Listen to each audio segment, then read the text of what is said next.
kulanti wacan idin lahaantiin baddaawadayaal waxaad ku soo dhawaataan warkii telefishinka caalamiga ah ee Universal oo idinkaga imanaya stuudiyaha aan ku leenahay magaalada Hargeysa. warka waxaad idila socodsiinaysaan ugu Xamda Xaaji Oktoobar.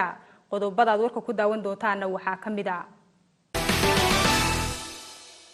madaxweynaha dawladda federaalka Soomaaliya ayaa salaadii Jimce masjidka isbahaysiga Islaamka waxa uu kula tukaday shacabka magaalada Muqdisho. madaxweyne Farmaajo ayaa dhinaca kale waxa uu ka hadlay weerarkii ay ururka Al-Shabaab dhawaan ku qaadeen laba maqaayadood oo ku yaala magaalada Muqdisho. madaxweynaha Soomaaliland iyo wafdi uu hogaaminayo ayaa maanta waxa ay safar ugu ambabaxeen wadanka Imaaraadka Carabta. wafdiga madaxweyne Siilaanya uu hogaaminayo ayaa safarkoodu waxa uu ku soo beegmayaa xilli dhawaan ay xukuumadda Soomaaliland taageertay xulifada ay hogaaminayaan Sacuudiga iyo sidoo kale dawladda Imaaraadka Carabta ee ka dhanka ah dawladda Qatar. wasiirka arrimaha dibadda ee Jamhuuriyadda Djibouti ayaa waxa uu ka hadlay ciidamada wadanka Qatar ee dhex fadhiyay ciidamada Djibouti iyo kuwa Eritrea isla markaasina iskaga baxay halkii ay fadhiyeen oo ahayd goob ay ku muransan yihiin dawladaha Djibouti iyo Eritrea. wararkan dibadda idinka haynana daawadayaal waxaa kamid ah wadahadaladii u dhaxeeyay wadanka Ingiriiska iyo midowga Yurub isla markaasina ku saabsanaa sidii UK ay uga bixi lahayd midowga Yurub ayaa maalinta Isniinta dib u bilaabmi doona. daawadayaal kuwaasi waa qaar kamid ah qodobadan warkaydi ku hayno kuwaasi iyo kuwa kale faahfaahsan ku soo dhawaada.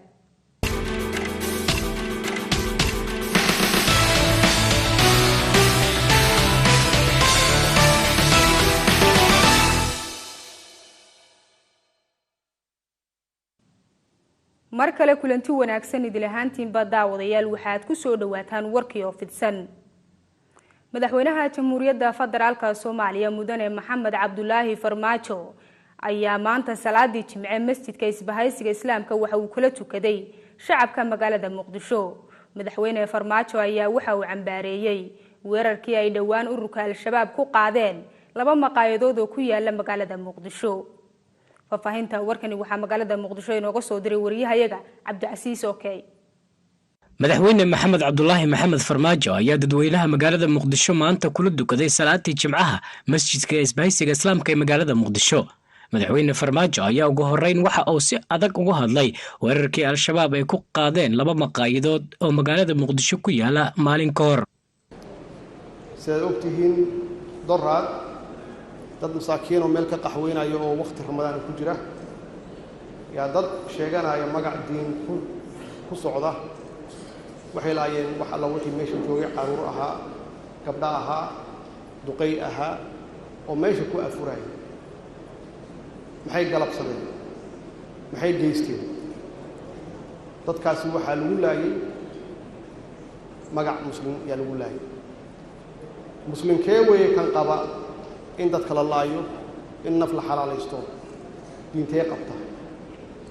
waxyaabahaas waxay ka mid tahay waxyaabaha magac xumada iyo sharaf xumada loo keenayo oo caalamka noo tusay inaan nahay dad bahalla ah. haddaan mas'uuliin nahay su'aalaha ugu adag oo nala weydiiyo aan ka jawaabi karin waxay tahay war maxaa ku dagaalaysan colaad iska socota iyo dhibkeeda ku socda muxuu ku salaysan yahay waxaan ku macnayna ma naqaan markaan niraahno war Afrika waa dhex gasheen xarbu ahal meel kasta adduunka ka dhacay maxaa anaga noo fiirin weydeen jawaabtu ugu sahlan waxay tahay bal noo macneeyo waxa ku dagaalaysan. madaxweyne Farmaajo ayaa dadka Soomaaliyeed ugu baaqay in dalkooda ay difaacdaan ciidanka ay garab siiyaan kuwa ajaanibta ah ee dalka jooga ayuu sheegay in aanan xurayn karin dalka oo ay caawin u joogaan dagaalada iyo kala qoqobnaanshaha shacabka ayuu sheegay in aan wax faa'iido ah laga heli karin. waxa la rabaa qofka Soomaaliga ah inuu aamino adaa iskala dalka in cid shisheeye kugu dhinta ma ah adiga la rabaa in dhiigaaga iyo naftaada u hurto. anaga caruurteena iyo gabdhaheena iyo nolol waardiin maayo anagu inaan waardiisana la rabaa oo dhulkeena difaacano oo badaheena difaacano oo hawadeena difaacano.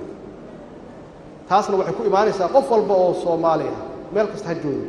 inuu waajibaad iska saaro uu yiraahdo dal kale aan malihi dalkan aan leeyahay dad kale malihi dadkaygu waa dadkan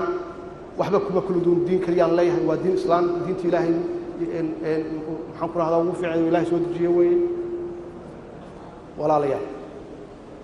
wadaadadu waa noo sheegaan culimadu waa noo sheegaan maalin walba wax fiican bay noo sheegaan hadda imaamkii hadda halkan taagnaa qodbadiisii qurxooneed waa maqlaysaan usbuuc walba waxaan tagnaa masaajidyada idaacadahan dhegaysanaa wacdiyada nama gasho waxaa la rabaa inaydin gasho maxaa yeelay adduunkana inaad ku noolaataan baa la rabaa oo nolol fiican oo sharaf leh aad ku heshaan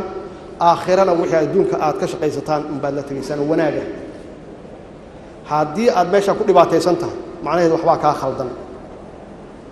kaa khaldan marka aan annagu saxno annagu haddaan madaxdeena nahay waxaan kugu horseedaynaa ama aan kugu hormaraynaa wanaagga waxaan kugu tusaalaynaynaa wax wanaagsan waxaan tusaynaa wixii laga rabay dawlad idinkuna waxaa laga rabaa dawladda keligeed iyo askarta ciidamada qalabka sida oo u taagan maalmo inay difaacaan oo dee maxaan ku raahdaa aanan guri walba iyo geed walba difaaci karin idinka inaad u noqotaan ciidamo ugu dambeyn madaxweyne maxamed cabdulaahi farmaajo ayaa dadka Soomaaliyeed ugu duceeyay in dhibaatada Ilaahay uu ka dulqaado tobanka dambe ee bisha Ramadaan awgeed. Cabdicasiis Ibrahim Axmed Oke, TV Universal, magaalada Muqdisho. wafdi uu hogaaminayo madaxweynaha Soomaaliland mudane Axmed Maxamed Maxamuud Silaayo ayaa maanta waxay u anbabaxeen wadanka Imaaraadka Carabta. wafdiga madaxweyne Silaayo uu hogaaminayo ayaa safarkoodu waxa uu ku soo beegmayaa xilli dhawaan ay xukuumadda Soomaaliland taageertay go'aanka xulufada ay hogaaminayaan Sacuudiga iyo Imaaraadka Carabta ee ka dhanka ah dawladda Qatar. faafahinta warkani waxa inoo haya wariyahayaga Cabdirashiid Cabdiwahaab Xuseen. madaxweynaha Soomaaliland Axmed Maxamed Maxamuud Silaayo ayaa waxa uu maanta safar gaar ah ugu kicitimay dalka isu tagay Imaaraadka Carabta. garoonka diyaaradaha ee magaalada Hargeysa Cigaal International Airport ayaa waxa ku sii sogootay xubno ka tirsan golihiisa wasiirada iyo waliba taliyayaasha ciidamada kala duwan. warbaahinta ayaa waxa safarkan gaarka ee madaxweynaha uga waramay afayeenka madaxtooyada Soomaaliland Xuseen Aadan Ciga Deyr. madaxweynaha Jamhuuriyadda Soomaaliland mudane Axmed Maxamed Silaayo ayaa maanta wuxuu baxay dalka Imaaraadka Carabta safar khaas ah oo aan ahayn safar shaqo laakiin safar khaas ah ayuu ku tagay wuxuga muddo ku maqnaan doona dalka Imaaraadka Carabta madaxweynuhu intuu booqashada khaaska ku joogo dalka Imaaraadka Carabta wixii hawla ee qaranka kala soo gudboonaado mas'uuliyadaha iyo xilka uu qaranka u hayo dabcan sidii uu awalba u qaban jiray ayuu qaban doonaa laakiin safarkan oo maanta madaxweynuhu dalka Imaaraadka Carabta ugu baxay waa safar khaas ah oo isaga u gaara. safarkan madaxweynaha ayaa waxa ku weelin doonaa marwada madaxweynaha wasiirka wasaaradda maaliyadda xogayaha gaarka Cabdirashiid Cabdiwahaab Xuseen Universal TV. wasiirka arrimaha dibadda ee Jamhuuriyadda Djibouti ayaa waxa uu ka hadlay ciidamada wadanka Qatar ee kala dhex fadhiyay ciidamada Djibouti iyo kuwa Eritrea isla markaasina iskaga baxay goobtii ay fadhiyeen oo ahayd goob ay ku muransan yihiin dawladaha Djibouti iyo Eritrea. faafahinta warkani waxa Djibouti inooga soo diray wariyahayaga Axmed Cabdikariin. wasiirka arrimaha dibadda ee iskaashiga caalamiga wadanka Djibouti Maxamuud Cali Yuusuf oo shir jaraa'id warbaahinta u qabtay ayaa sheegay in dawladda Qatar oo ciidamo nabadda ilaaliya ay ka joogeen xadka u dhaxeeya Djibouti iyo Eritrea kadib dagaalkii dhexmaray labadaasi wadan ay dawladda Qatar kala baxday ciidamadeedii halkaasi markii ay dhibaatadu ay ka dhex dhacday dalalka Khaliijka. dawladda Qatar ayaa go'aansatay inay wasaatada ama dhexdhexaadista ay dhexdhexaadinaysa Djibouti Eritrea ay ka baxdo oo ciidanadeedii dumeero joogayna ay ka qaadato. kolka wararkana soo gaadhaya waxaan inay ciidanada Eritrea inay meeshii ay ku noqdeen. kolka waxaad ogaataa waxa jira go'aan uu qaramada midoobay qaadatay sanadkii 2009 ee sheegaya inay dad quwaadka ama ciidanada labada dal ay ka durkaan meeshaas ilaa aan xal loo helayo xuduudan la jeexaya. kolka haddii Eritrea ay meel ay kaga dhacday go'aankaasi kulliba adduunweynaha iyo mujtamaca dawliga ayaa u taala qaraarka ay ka qaadan doonaan Eritrea. sidoo kale wasiirka arrimaha dibadda iyo iskaashiga caalamiga waddanka Jabuuti Maxamuud Cali Yuusuf wuxuu shirkiisa si jaraa'id ku sheegay inay warqad dacwo ah ama astaka ah u gudbiyeen qaramada midoobay oo ay kaga dacwoonayaan arrintaasi. annagu haddaan Jabuuti nahay haddii dhinaca military hadday tahay ciidanadeennii waan geynay Dumeera haddii kale haddii la odhanayo diblomaasiyadda wax lagu xaliyana waxaan u jeedinay dhambaalo qaramada midoobay agaasimaha guud ee qaramada midoobay dhambaal baan u jeedinay waxaan u jeedinay dhambaalna ninka xogeyaha guud ee ururka Afrika Musa Faki iyo dalalka Carabta kullayba Jabuuti dal nabadoon weligu ahaan jiray kolka xalka diblomaasiga iyo siyaasiga ayaan horeysinay haddii ay Eritrea ay ku adkaysato xalka militarina Jabuuti gobjoog iyo diyaar bay u tahay ciidanadeennina way joogaan Dumeera. Axmed Cabdi Kariin Maxamed Universal TV Jabuuti. kusibaha madaxweynaha maamulka Koonfur Galbeed Soomaaliya iyo xubno ka mid ah golaha wasiirada ee maamulkaasi ayaa magaalada Baydhabo waxay uga qayb galeen xuska maalinta caruurta Afrika waxaana looga hadlay xadgudubyada loo geysto caruurta. Faafahinta warkani waxay noo soo diray wariyahayaga Muxyidiin Xusni. iyadoo maanta ay ku beegan tahay xuska maalinta caruurta Afrika ayaa waxa munaasabad lagaga hadlayay xadgudubyada iyo xuquuqda ay leeyihiin caruurta Baydhabo ku qabtay dawlad goboleedka Koonfur Galbeed gaar ahaan wasaaradda haweenka waxaa ka qayb galay kusimaha madaxweynaha dawlad goboleedka Koonfur Galbeed Maxamed Xasan Fiqi wasiirada amniga dhalinyarada iyo ciyaaraha dib u dejinta ururada bulshada haweenka waalidiin iyo caruur nuurto Yuusuf Macalin oo ah xogayaha wasaaradda haweenka iyo xuquuqul insaanka Koonfur Galbeed iyo Luul Isxaaq Aadan oo ka socotay ururada bulshada rayidka ayaa ka hadlay xadgudubyada caruurta loo geysto iyo sida ay muhiim u tahay in caruurta mustaqbalkooda laga fakaro. tacdiida iyaalka la geysado tacdiida badani eriga oo ku dhawin oo military-ga emailgaas digajin intii la ka adeejiyo already way askareeyeen ogaasi waxyaabahaas badan indhuun ku feejignaano lan baahani markaas madiiska dhii wali la kulmay tacdiib badan onagu man diyaarsan waqti jay madeern wali lahay intiis wal baradoo lahay intiis wali lahay madaaristiisi goobo la kaxanaanay intiis rooghay walaay dhan ma helna markan oo bis walaay dhan helna tacdiidin kuwiinay tiya ka dhiyaas ururada bulshada rayidka ee kaalmayna wasiirka ama madaxweynaha kaalmayna walba ma nagadaayeen dadkaas way nagadaayeen dad qolka hirin sababta dadka kaalmayaan caawiyaan walaayo ku qaldan in sheegan walaayo saxeena sheegan in kama hadnagan la fado bulshada rayidka may baa intaan ku hambaliyay meel walba oo la ku xusahay maalinta ciyaalka adduunka ilaa walba oo xanaaneeyay ciyaal galantaha takahay ilaa walba oo ka hamiyahay inuu ciyaal xanaaneey ilaa walba oo hal maalin hal unug walka tari geek intaan ku hambaliyay anoo ku faa'iideyso fursadan oo xuskan geek hambaliyadan ciyaalka injeediyahay gudoomiyaha degmada Baydhabo Cabdullaahi Cali Watiin ayaa dhankiisa goobta ka hadlay marka walaal ma sheegnaysa in qofkiisu kiiri la hada koro masantala ka hada koro fidna lingadeegsi koro dhinkaas lingadeegsi koro may buaha ya sheenas marka walaal sida malin baa in la foo joogna lan ka baahin walaal doonta ka hadal may buaha ciyaalka la askareeyo ciyaalka may buo may rays la garalo tumow ciyaalka may rays oo si xun la dhaqmo walaal sala ka hadalay walaal ay reebo koro shakhsi ma reebo koro lama shakhsi ma reebo koro system iyo dawlad yamay buuhaya la dagaalamo korto waxaa gabagabadii munaasabadda xuska maalinta caruurta Afrika oo Baydhabo lagu qabtay hadal ka jeediyay kusimaha madaxweynaha Koonfur Galbeed ahna wasiirka beeraha iyo waraabka Maxamed Xasan Fiqi waa ilmo yar waa gabdho yar waa dad curyaan ah waa dad meelay seexdaan la waa dad micnaha cid u maqan aan jirin waa agooman waxa laayay cadow laayay waalidkoodii kuwana sida la sheegay sidaa darteed waxaan rabaa hooyooyinka waad maqlaysaan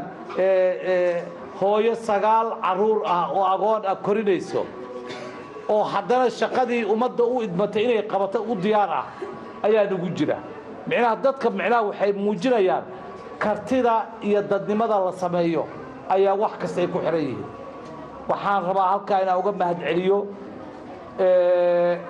inaan khudbada ku dheeraado ma rabo maanta inaan xusno dhalinyaradaas yaryar gabdhaha yaryar berrito idinkaanbu dalkan hogaamin doono Muxyidiin Xusni Universal TV Baydhabo magaalada Nairobina waxaa lagu soo gabagabeeyay tartanka Quraanka Kariimka ah oo lagu qabtay masjidka Abu Bakar ee ku yaala xaafadda Islii ee magaalada Nairobi waxaana tartankaasi ka qayb galay culimada Soomaaliyeed ee ku nool magaalada Nairobi faafahinta warkan waxaa Nairobi nooga soo diray wariyahayaga Cabdishakuur Faarax Igalle tartankani lagu soo gabagabeeyay magaalada Nairobi ayaa ah tartan quraan akhris ah oo sanad walba bisha barakeysan ee Ramadaan lagu qabto masjidka Abu Bakar Sidiiq waxaana tartankani uu u dhaxeeyay arday ku tartamaysay Quraanka Kariimka iyo kuwa ku tartamayay tafsiirka Quraanka waxaana tartankani soo qaban qaabiyay culimada diinka masjidka Abu Bakar Sidiiq oo uu gudoomiyaha u yahay Sheekh Maxamed Cabdi Umul waxaana ka soo qayb galay tartankani mashaayikh ganacsato siyaasiyiin waalidiin iyo qaybaha kala duwan ee bulshada ku nool xaafadda Islii qaar kamida culimada diinkii iyo mas'uuliyiintii ka hadlay munaasabadani ayaa mahad ballaaran u jeediyay markaska Abu Bakar Sidiiq waxayna ganacsatada Soomaaliyeed ka codsadeen inay ka qayb qaataan tartamada noocan oo kala ah waxaan u mahad celinaynaa hawshan madarasooyinkii ka soo shaqeeyay caruurtii sida fiican wax u akhriyeysay macallimiintii wax baraysay mashaaikhdii ka soo shaqeysay arrintan qoladii samaynaysay xakamka dhammaantiin dadka ka soo qayb galay waa u wada mahad celinaynaa waxaan dhihi lahaa waana u ducaynaynaa caruurtii yaryarayd ee si fiican qur-aanka u akhriday maasha allah waan dhahaynaa allah wada barakeeyo waxaa kaloo mahad leh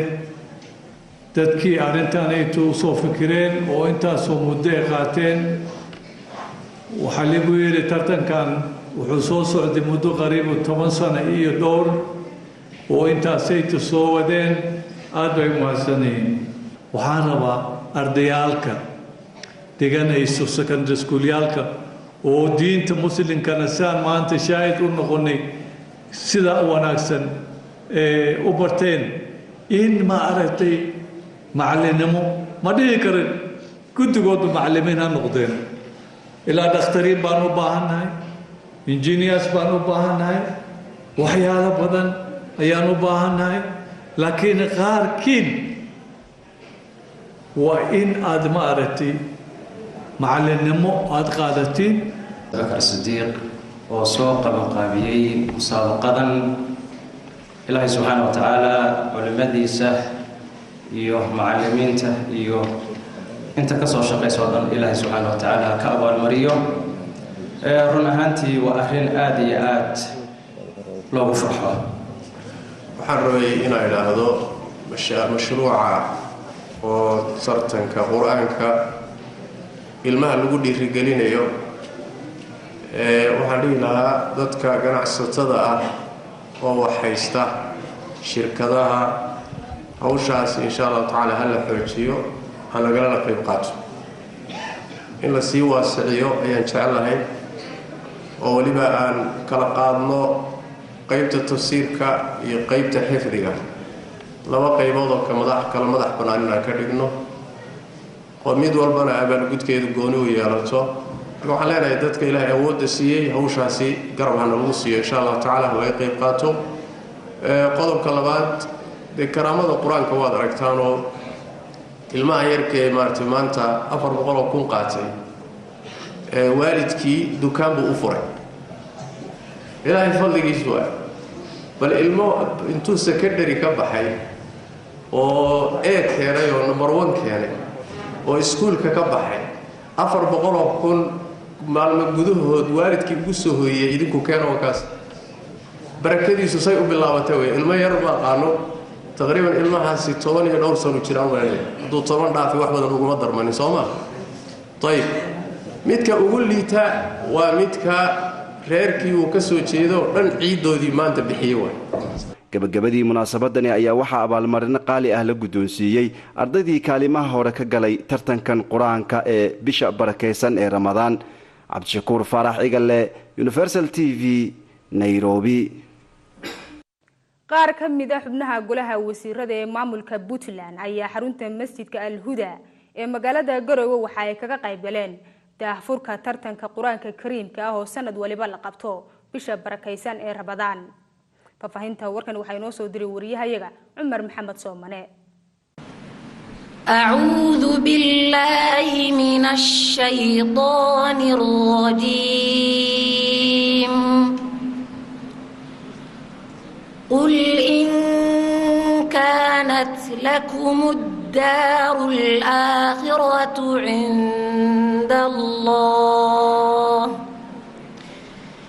عند الله خالصة من دون الناس فتمنوا الموت إن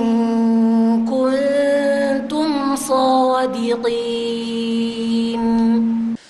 xarunta masjidka alhuda magaalada garowe ee xarunta dowladda puntland waxaa maanta si rasmi uga daafurmay tartan aqooneedka sanad walba maanta oo kale la qabto kaasi oo ah baratanka 114 qur-aanka kariimka oo ay ku tartamayaan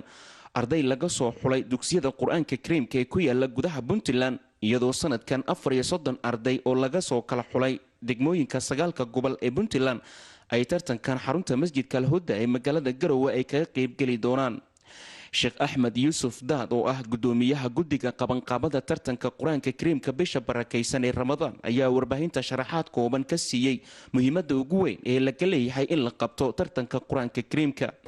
ujeeddada tartanka qur-aanka kariimka ah awalan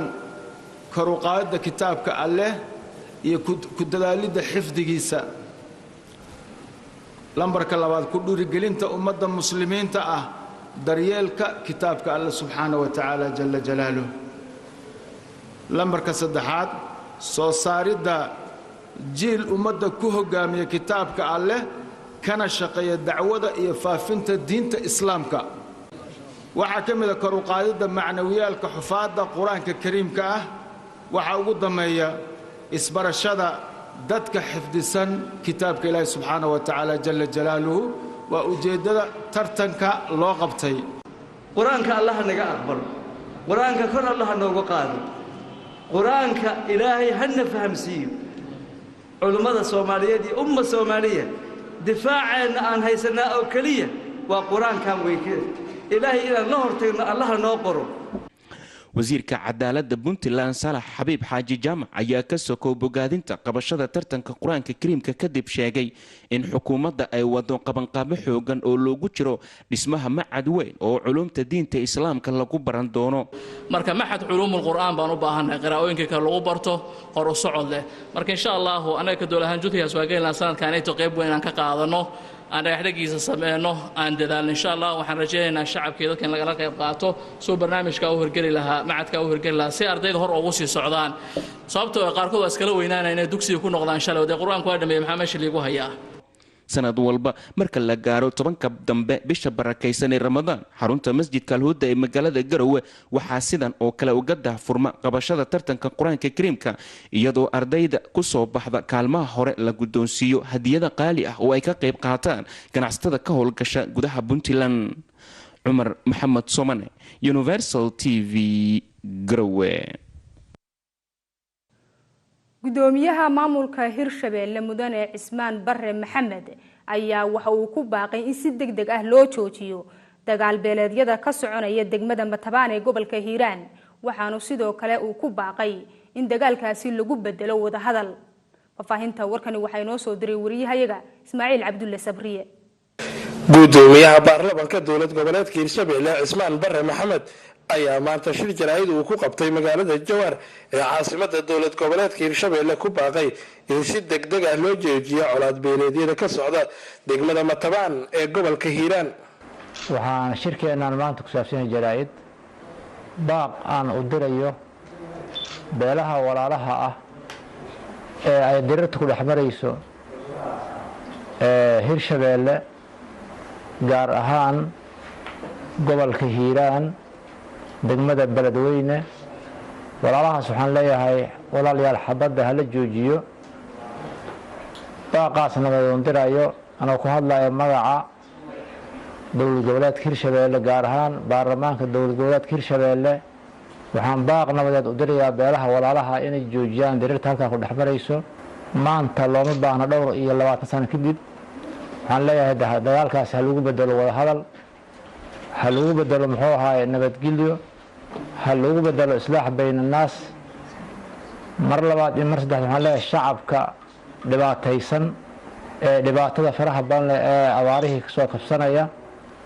ee cudurrada kasoo kabsanaya, colaadihii kasoo kabsanaya, yaan la barakicin, sabab la-aan yaan la barakicin. waxaan rumaysannahay Hirshabeelle in ay horumarayso oo ay hore u socotaan. anuu rumaysannahay in dib loo celiyaa ma aha. waxaan idinka codsanaynaa mar labaad iyo mar saddexaad anuu ku hadlayo afka baarlamaanka dowlad goboleedka Hirshabeelle in aad xabadaas joojisaan, inaan dadka shacabka barakicinin. waad ku cadaamutaysanaysaan. annaguna waxaan aaminsannahay dadkaasu inay xabadaas xaqdaro tahay. gudoomiye cismaan bare maxamed ayaa sheegay in wafdi wasiire ah ay u direen deegaanada lagu dagaalamay. dowlad goboleedka Hirshabeelle waxay u dirtay wafdi oo wasiire ah oo hogaaminayo wasiirka dib u heshiisiinta iyo wasiire kale. arrintaasu wixii karaankeenna waa ka qayb qaadan doonaa haddii alla idmo. waxaa kaloo anaga aan u diri doonaa guddi baarlamaaniyan waan u diri doonaa insha allahu, oo guddiga dib u heshiisiinta baarlamaanka u qaybsanna waan u diri doonaa annagana. colaadahaas waxaan leeyahay soo noqnoqda hala joojiya. sidoo kale madaxweynaha dowlad goboleedka Hirshabeelle Cali Cabdilaahi Cosoble ayaa maanta dib ugu soo laabtay magaalada Jowhar ee caasimadda Hirshabeelle, waxaana safarka madaxweynaha bahda warbaahinta uga warbixiyey wasiirka warfaafinta dowlad goboleedka Hirshabeelle Mahad Xasan Cismaan. bismillaahir rahiim. waxaan maanta ku soo dhaweynay garoonka magaalada Jowhar ee dowlad goboleedka Hirshabeelle madaxweynaha dowlad goboleedka Hirshabeelle Mudane Cali Cabdilaahi Cosoble oo bariyahan safar shaqo wadanka dibadiisa uga maqnay. wuxuu safar shaqo ku soo maray dalka Ingiriiska oo uga soo qayb galay shirki, kadib wuxuu safar ku soo maray dalka Andariskanahay ee Kenya, halkaas runtii muddo badan uu halkaasi kula soo kulmay safaaradaha halkaasi ku sugan iyo dowladda Kenya. waxaan sidoo kale madaxweynuhu uu muddadan soo joogay oo safar shaqan u joogay magaalada Muqdisho oo maanta aan ku soo dhaweyn magaalada Jowhar. waxaan runtii aad ugu mahadcelinaynaa soo dhaweyntii ay noo muujiyeen iyo taageeradii shacabka reer Jowhar. Ismaaciil Cabdulle Sabriye, Universal TV, garoonka diyaaradaha ee magaalada Jowhar. ku dhawaad 200 oo qoys oo kamid ah dadkii ka soo barakacay abaarihii ka jiray dalka Soomaaliya isla markaasina xaaladooda aad looga dayrinayay ayaa waxa maanta loo qaybiyay raashin gargaar ah. faafahinta warkani waxay noo soo diray wariyahayaga Muxyidiin Xusni. xaaladda nololeed ee barakacayaasha abaaraha ka soo barakacay ee magaalada Baydhabo ayaa sii xumaanaysay tan iyo bisha Ramadaan, balse iyadoo arrintaasi ay jirto ayaa waxaa haddana jira gurmudyo afurin ah oo qaar ka mid ah dadka aadka u liita loo samaynayo. ku dhawaad 150 qoys oo ka mid ah qoysaskii abaaraha saamaysay ee Baydhabo ku dhibaataysan ayaa loo qaybiyey raashin isugu jira bur, bariis, saliid, caano iyo timir, waxaana bixinaysay Arlaadi Aid. Ibraahim Axmed Ibraahim oo ah wakiilka Arlaadi Aid ee Baydhabo ayaa ka hadlaya waxa ay uga dhigan tahay gargaarkan maanta Baydhabo ay uga qaybiyeen xilligan Ramadaanka ah in ka badan 100 qoys oo danyar ah. yagee ku soo biyahaynaa barnaamij raashin qaybin afurin oo Arlaadi Aid magaalada Baydhabo ku soo biyahayta marka 9 qoys yeelankeeba way sii ahaynaa haaf bariis 20 kiilo bur 3 saliid gasacaana boore kiilo timir qofkiiba sida ka aragaysan sawirada hadii Ilaahay era barnaamijkan dhalinyarada ku shaqeeyay Arlaadi Aid oo dibadda jiraan Ilaahay khayr sii dhalinyarada si volunteer ka shaqeeyay waqtiga galiin kaama seen masaakin ee la sii walaan dadka ka haboonaya qaadan ajar Aid in fayl yalla ku helahay marka Ilaahay ajarka ma dhumi howl badan fayl la qabadi dadka saxaafada sida Universal iyo Warsan iyo dadka kale roogayeen ma hadsanyin raashinkiinanaysi wanaagsan Ilaahay ama hadda walaanyogaaneen koyan dhibaatadaane arageen unana dhibaatay dhibaato mayka qabnay amin iimaalan un osooman iyo qadaani haddii shaleenaneen koy raashin wanaagsan anana sii Ilaahay ama hadda nan dhibaataysan hadlugaay aradun anfur anfidhiina iyo hayni meel dheeraa ku koyni baahini gubti Ilaahay ama hadda heela ma qabna gurini gubi haasaka koyni. Muxyidiin Xusni, Universal TV, Baydhabo. in ka badan 1,000 qoys oo ku nool magaalada Boosaaso ee xarunta gobolka Bari ayaa hay'adda Tadaamun waxa ay u qaybisay raashin gargaar ah oo loogu talagalay bisha barakaysan ee Ramadaan. faafahinta warkani waxay noo soo diray wariyahayaga Maxamed Madani. hay-adda gargaarka ee dalka Sacuudiga ayaa in ka badan 1,000 qoys oo ku nool magaalada Boosaaso waxay soo gaarsiisay deeq raashin ah waxaana deeqdani la soo marsiiyay hay-adda Tadaamun. deeqdan ayaa ka kooban bur, bariis, sokor iyo saliid taasi oo loogu talagalay in lagu caawiyo dadka taagta daran inta lagu guda jiro bisha barakeysan ee Ramadaan. Cabdiraxmaan Cabdirasaaq Cabdiraxmaan oo ah gudoomiyaha hay-adda Tadaamun ee iyada la soo marsiiyay deeqdan ayaa si kooban u sharaxay qoysaska loo qaybiyay deeqda. waxaan magaalada Boosaaso ku qaybinaynaa deeq raashin oo ka timid dowladda Sacuudi Carabiga gaar ahaan hay-addaas matalaysa waxaa loogu talagalay dadka barakacayaasha ee dadka magaalada ku tabaalaysan 176 qoys. waxaa sharaf noo ah inuu nagala joogo dowladda maanta oo matalayo madaxa waaxda arrimaha bulshada ee dowladda hoose ee degmada Boosaaso Master Axmed Said Yusuf runtii aan uga baranay markasta oo helan yahay khayrka iyo wanaaga iyo ka qayb qaadashada barnaamijkan. Tadaamun waxay uga mahadcelinaysaa dowladda hoose iyo hay-adda gargaarka Sacuudiga Carabta ee Sacuudi Carabiga barnaamijkan sida loo fududeeyay iyo dadka sida loo soo gaarsiiyay dhammaan. Axmed oo ah madaxa arrimaha bulshada dowladda hoose ee Boosaaso ayaa dhankiisa uga mahadceliyay cidda soo gaarisay deeqdani. waxaan codsanaynaa inay noqon deeqdii koowaad ee hal mar maartay intii la keeno laga tago dadku aad buu u baahan yahay sanadka waad ogtiin abaaro badan baa jiray dadkii abaarahaas galay magaalada soo wada galeen waxna ma haystaan dad wax haysta maaha waa dad u baahan in la gargaaro oo la baritaaro oo wax lala qabto runtii haddeer qoysaskaan haddeer wax la siiyey waxa ay haysaa waa raashin fiican waayahay laakiin waa bil raashinkeed weeye. Francis Umar oo wakiil ka ah hay-adda deeqdani soo dhiibtay ayaa sheegay in deeqdan loogu talagalay in la guddoonsiiyo dadka muslimiinta ee Soomaan ee ku nool magaalada Boosaaso. نحن في اليوم 21 من رمضان 1438 بصدد توزيع طعمة رمضان لهذا العام والتي تبلغ 1176 سلة مكونة من 4 أصناف: الأرز والدقيق والسكر والزيت 25 كيلو لكل والزيت 3 لترات. وهذا يعني ليس تفضلا ولا تكرما على الشعب الصومالي الشقيق ويظل الله يعني نحن قمنا بتنفيذ هذه طعمة رمضان لهذا العام مع جمعية التضامن الاجتماعي وهي يعني شريك أصيل. محمد مدني يونيفرسال تي في بوساسو. weli daawadayaal waxaa daawanaysaan warkii telefishinka caalamiga ah ee Universal oo idinkaga imanaya stuudiyaha aan ku leenahay magaalada Hargeysa. wararkaanu dibadda idinka haynana waxaa ka mid ah wadahadaladii u dhaxeeyay wadanka Ingiriiska iyo midowga Yurub isla markaasina ku saabsanaa sidii wadanka Ingiriiska uga bixi lahaa midowga Yurub ayaa waxay dib u bilaabayaan maalinta Isniinta. faafahinta warkani waxay noo hayay wariye Maxamed Axmed Xaaji Cagmadhige. in wadahadalkani ay bilowdaan 19 bisha ayaa hore loogu ballansanaa dhinaca reer Yurub iyo waliba dhinaca UK kaasoo ujeedkiisu uu yahay in la isla meel dhigo qaabka ka bixitaanka UK ee midowga Yurub oo hore looga dhawaajiyay. wararka ka imanaya dhinaca Yurub waxa ay sheegayaan gaar ahaan magaalada Brussels in Yurub dhinaceeda ay diyaarisay arrimaha ugu waaweyn ee la doonayo marka hore in miiska la soo saaro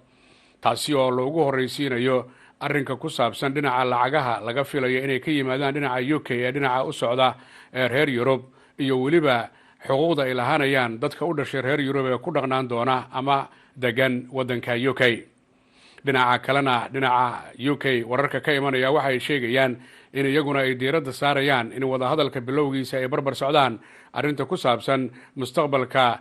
labada dhinac xiriirkoodu siduu noqonayo iyo arrinta ku saabsan heshiiska dhinaca ganacsiga ee labada dhinac. waxaa is arkaya wasiirka ugu qaabilsan ka bixitaanka reer Yurub ee UK oo lagu magacaabo David Davis iyo waliba ninka u qaabilsan wadahadalka ka bixitaanka UK ee reer Yurub oo lagu magacaabo Michel Barnier. Isniinta ayay ku kulmayaan sida la filayo magaalada Brussels kadibna waxay isla meel dhigayaan qaabka iyo sida wadahadalku u soconayo oo wadahadalku bil walba ay soconayaan. labada dhinac marka la fiiriyo arrimaha kale ee horyaalla waxaa ka mid ah dhinaca waqooyiga Irishka xuduudeeda oo iyadana la doonayo in laga hadlo maadaama UK ay ka baxday oo ay markaasi aanay ku sii jiri doonin midowga Yurub. waxaa nin u hadlay xafiiska ka bixitaanka u qaabilsan wadanka UK waxa uu sheegay in la doonayo in arrimaha marka ugu horeeya laga hadlaya ay noqdaan kuwo labada dhinacba ay isla meel dhigaan. waxaana ay dhinaca reer yurub sheegayaan haddii aan labada dhinac waxba isku raacin taa macnaheedu inay tahay inaan wax heshiisa la gaarin haba yaraatee labada dhinac ee reer yurub iyo UK waxa ay qorsheynayaan ilaa bisha Oktoobar wejiga koobaad in la dhammaystiro kadibna loo gudbo wejiga labaad ee wada hadalka qolo walba waxa amiiska u saaran arrimo dhowr ah oo ay u aragto inay tahay in la dhameeyo xaalkaasi marka hore iyadoo dhinaca kalena uu doonayo arrinta uu wato in la dhameeyo laakiin arrinta la wada doonayo kadib ama marka ugu dambaysa in go'aanka laga gaaraa waxa ay tahay xiriirka labada dhinac sida uu noqonayo UK iyo reer Yurub marka wada hadalka ka bixitaanku ay dhamaadaan iyo qaabka ay mar walba u wada xiriirayaan ama ay u noqon doonaan kuwa iyagu si wada jira wax wada qabsada wadamada 27 ee reer Yurub waxa ay qabaan marka ay dhamaadaan wada hadalkaasi in xiriir wacan oo wanaagsan UK lala yeelanayo sida wadamada kale ee adduunka UK lafteedu waxa ay quldareynaysaa in wax walba ay caadi noqdaan markii wada hadalku ay dhamaadaan lama saadaalin karo ilaa iyo iminka sida ay wax noqonayaan laakiin waxa la eegayaa bilowga wada hadalka iyo qaabka wax la isula meel dhigo balse taasi waa mid aan haatan laga sheekayn karin reer Yurub waxay ka walwalsanayeen wada hadalku inaanu bilaaban waqtigii loogu talagalay laakiin haatan waxay u muuqataa xilligii la ballamay in wada hadalka la bilaabi doono oo la filayo in gebi ahaanba la soo afjaro 29 Maarch 2019 iyadoo ugu dambaystiina labada sano haddii wax lagu wada dhammayn waayo labada dhinac ay ka wada hadli karaan in waqtiga la sii dheereeyo daawadayaasheeda qiimaha iyo qadarinta naga mudan oo intaasi waxaan ku soo gabagabeynaynaa warkii telefishinka caalamiga ah ee Universal oo idinkaga imanaya stuudiyaha aan ku leenahay magaalada Hargeysa warka waxaad ila socodsiinaysaan waxa Xamdaxa Jagto Bara tan iyo kulanti dambe waxaad kaga tagayaa assalaamu calaykum wa rahmatullaahi wa barakaatuh